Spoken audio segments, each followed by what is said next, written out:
Well, thank you, and thanks to all the gathered delegates and luminaries and media professionals, and thanks especially to the hosts of the Munich Security Conference for being able to put on such an incredible event. We're, of course, thrilled to be here. We're happy to be here. And, you know, one of the things that I wanted to talk about today is, of course, our shared values. And, you know, it's great to be back in Germany. As you heard earlier, I was here last year as United States Senator. I saw Foreign Secretary David Lammy and joked that both of us last year had different jobs than we have now.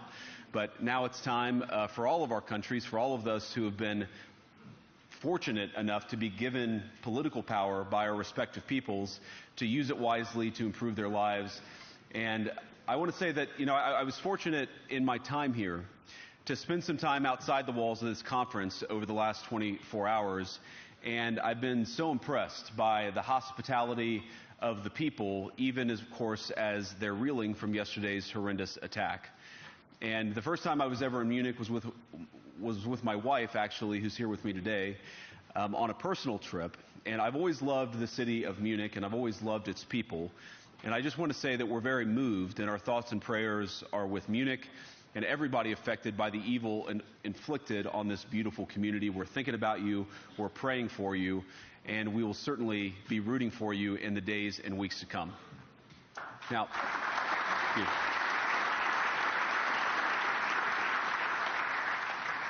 I hope that's not the last bit of applause that I get, but we gather at this conference, of course, to discuss security, and normally we mean threats to our external security. I see many great military leaders gathered here today.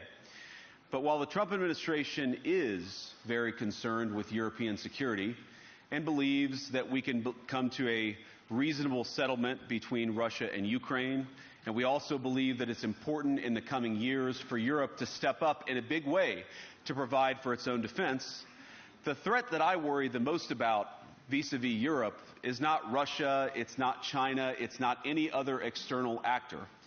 And what I worry about is the threat from within, the retreat of Europe from some of its most fundamental values, values shared with the United States of America.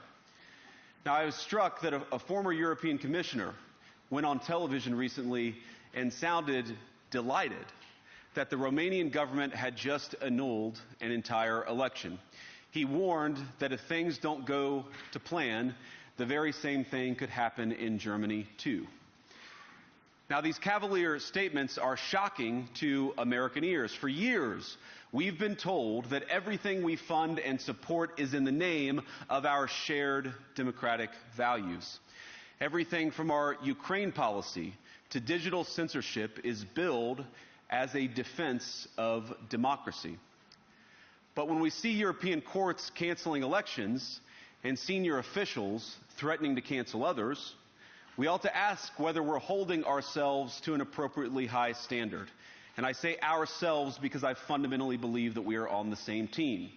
We must do more than talk about democratic values, we must live them. Now, within living memory of many of you in this room, the Cold War positioned defenders of democracy against much more tyrannical forces on this continent. And consider the side in that fight that censored dissidents, that closed churches, that canceled elections. Were they the good guys? Certainly not. And thank God they lost the Cold War. They lost because they neither valued nor respected all of the extraordinary blessings of liberty.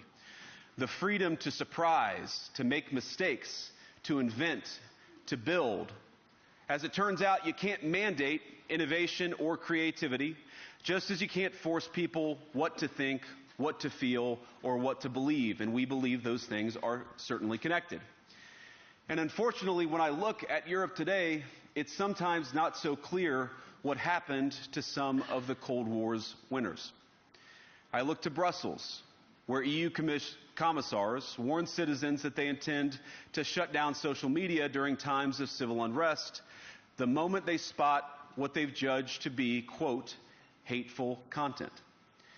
Or to this very country, where police have carried out raids against citizens suspected of posting anti-feminist comments online as part of, quote, combating misogyny on the internet, a day of action. I look to Sweden, where 2 weeks ago the government convicted a Christian activist for participating in Koran burnings that resulted in his friend's murder. And as the judge in his case chillingly noted, Sweden's laws to supposedly protect free expression do not, in fact, grant, and I'm quoting, a free pass to do or say anything without risking offending the group that holds that belief. And perhaps most concerningly, I look to our very dear friends, the United Kingdom, where the backslide away from conscience rights has placed the basic liberties of religious Britons in particular in the crosshairs. A little over 2 years ago, the British government charged Adam Smith Connor, a 51-year-old physiotherapist and an Army veteran, with the heinous crime of standing 50 meters from an abortion clinic and silently praying for 3 minutes. Not obstructing anyone, not interacting with anyone, just silently praying on his own. And after British law enforcement spotted him and demanded to know what he was praying for, Adam replied simply, it was on behalf of the unborn son he and his former girlfriend had aborted years before. Now, the officers were not moved. Adam was found guilty of breaking the government's new buffer zones law, which criminalizes silent prayer and other actions that could influence a person's decision within 200 meters of an abortion facility. He was sentenced to pay thousands of pounds in legal costs to the prosecution. Now, I wish I could say that this was a fluke, a one-off crazy example of a badly written law being enacted against a single person. But no, this last October, just a few months ago, the Scottish government began distributing letters to citizens whose houses lay within so-called safe access zones, warning them that even private prayer within their own homes may amount to breaking the law. Naturally, the government urged readers to report any fellow citizen suspected guilty of thought crime. In Britain and across Europe, free speech, I fear, is in retreat. And in the interest of comedy, my friends, but also in the interest of truth, I will admit that sometimes the loudest voices for censorship have come not from within Europe, but from within my own country, where the prior administration threatened and bullied social media companies to censor so-called misinformation. Misinformation like, for example, the idea that coronavirus had likely leaked from a laboratory in China. Our own government encouraged private companies to silence people who dared to utter what turned out to be an obvious truth. So I come here today not just with an observation, but with an offer. And just as the Biden administration seemed desperate to silence people for speaking their minds, so the Trump administration will do precisely the opposite, and I hope that we can work together on that. In Washington, there is a new sheriff in town, and under Donald Trump's leadership, we may disagree with your views, but we will fight to defend your right to offer it in the public square, agree or disagree.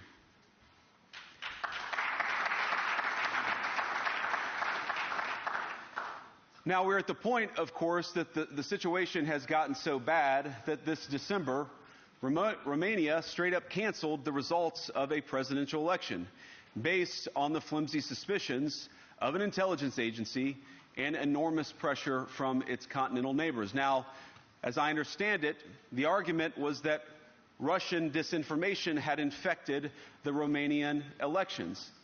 But I'd ask my European friends to have some perspective. You can believe it's wrong for Russia to buy social media advertisements to influence your elections. We certainly do. You can condemn it on the world stage even. But if your democracy can be destroyed with a few $100,000 of digital advertising from a foreign country, then it wasn't very strong to begin with. Now, the good news is that I happen to think your democracies are substantially less brittle than many people apparently fear. And I really do believe that allowing our citizens to speak their mind will make them stronger still. Which, of course, brings us back to Munich, where the organizers of this very conference have banned lawmakers representing populist parties on both the left and the right from participating in these conversations. Now again, we don't have to agree with everything or anything that people say. But when when political leaders represent an important constituency, it is incumbent upon us to at least participate in dialogue with them. Now, to many of us on the other side of the Atlantic, it looks more and more like old entrenched interests hiding behind ugly Soviet-era words like misinformation and disinformation, who simply don't like the idea that somebody with an alternative viewpoint might express a different opinion or, God forbid, vote a different way or, even worse, win an election. Now, this is a security conference, and I'm sure you all came here prepared to talk about how exactly you intend to increase defense spending over the next few years in line with some new target. And that's great, because as President Trump has made abundantly clear, he believes that our European friends must play a bigger role in the future of this continent. We don't think, you hear this term, burden sharing, but we think it's an important part of being in a shared alliance together that the Europeans step up while America focuses on areas of the world that are in great danger.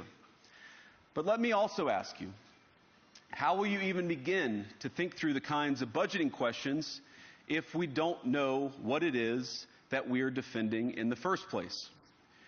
I've heard a lot already in my conversations, and I've had many, many great conversations with many people gathered here in this room. I've heard a lot about what you need to defend yourselves from, and of course that's important. But what has seemed a little bit less clear to me, and certainly I think to many of the citizens of Europe, is what exactly it is that you're defending yourselves for. What is the positive vision that animates this shared security compact that we all believe is so important? And I believe deeply that there is no security if you are afraid of the voices, the opinions, and the conscience that guide your very own people. Europe faces many challenges, but the crisis this continent faces right now, the crisis I believe we all face together, is one of our own making. If you're running in fear of your own voters, there is nothing America can do for you. Nor, for that matter, is there anything that you can do for the American people who elected me and elected President Trump. You need democratic mandates to accomplish anything of value in the coming years. Have we learned nothing that thin mandates produce unstable results? But there is so much of value that can be accomplished with the kind of democratic mandate that I think will come from being more responsive to the voices of your citizens. If you're going to enjoy competitive economies, if you're going to enjoy affordable energy and secure supply chains, then you need mandates to govern, because you have to make difficult choices to enjoy all of these things. And of course, we know that very well in America. You cannot win a democratic mandate by censoring your opponents or putting them in jail, whether that's the leader of the opposition, a humble Christian praying in her own home, or a journalist trying to report the news. Nor can you win one by disregarding your basic electorate on questions like who gets to be a part of our shared society. And of all the pressing challenges that the nations represented here face, I believe there is nothing more urgent than mass migration. Today, almost 1 in 5 people living in this country moved here from abroad. That is, of course, an all-time high.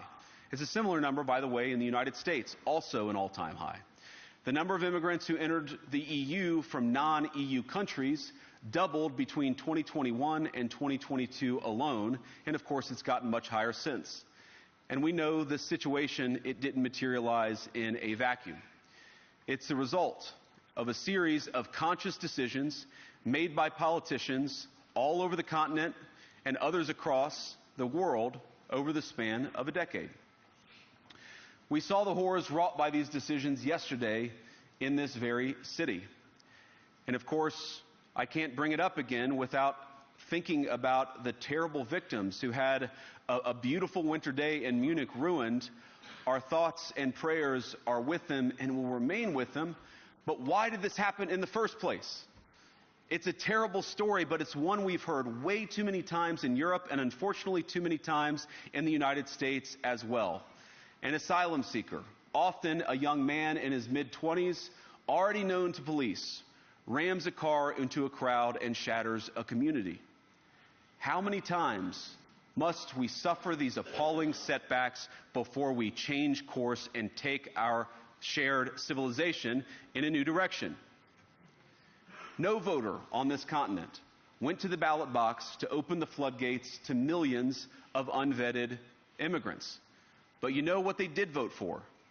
In England, they voted for Brexit, and agree or disagree, they voted for it. And more all over Europe, they're voting for political leaders who promise to put an end to out-of-control migration.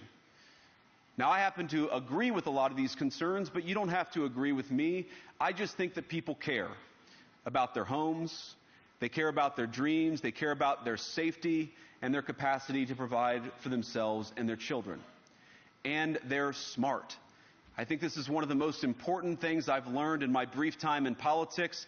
Contrary to what you might hear a couple mountains over in Davos, the citizens of all of our nations don't generally think of themselves as educated animals or as interchangeable cogs of a global economy. And it's hardly surprising that they don't want to be shuffled about or relentlessly ignored by their leaders. And it is the business of democracy to adjudicate these big questions at the ballot box. I believe that dismissing people, dismissing their concerns, or worse yet, shutting down media, shutting down elections, or shutting people out of the political process protects nothing. In fact, it is the most surefire way to destroy democracy. And speaking up and expressing opinions isn't election interference. Even when people express views outside your own country, and even when those people are very influential. And trust me, I say this with all humor, if American democracy can survive 10 years of Greta Thunberg scolding, you guys can survive a few months of Elon Musk. But what no democracy, American, German, or European, will survive is telling millions of voters that their thoughts and concerns, their aspirations, their pleas for relief are invalid or unworthy of even being considered. Democracy rests on the sacred principle that the voice of the people matters. There's no room for firewalls. You either uphold the principle or you don't. Europeans, the people, have a voice. European leaders have a choice. And my strong belief is that we do not need to be afraid of the future. You can embrace what your people tell you, even when it's surprising, even when you don't agree. And if you do so, you can face the future with certainty and with confidence, knowing that the nation stands behind each of you. And that, to me, is the great magic of democracy. It's not in these stone buildings or beautiful hotels. It's not even in the great institutions that we have built together as a shared society. To believe in democracy is to understand that each of our citizens has wisdom and has a voice. And if we refuse to listen to that voice, even our most successful fights will secure very little. As Pope John Paul II, in my view, one of the most extraordinary champions of democracy on this continent or any other, once said, "Do not be afraid." We shouldn't be afraid of our people, even when they express views that disagree with their leadership. Thank you all. Good luck to all of you. God bless you.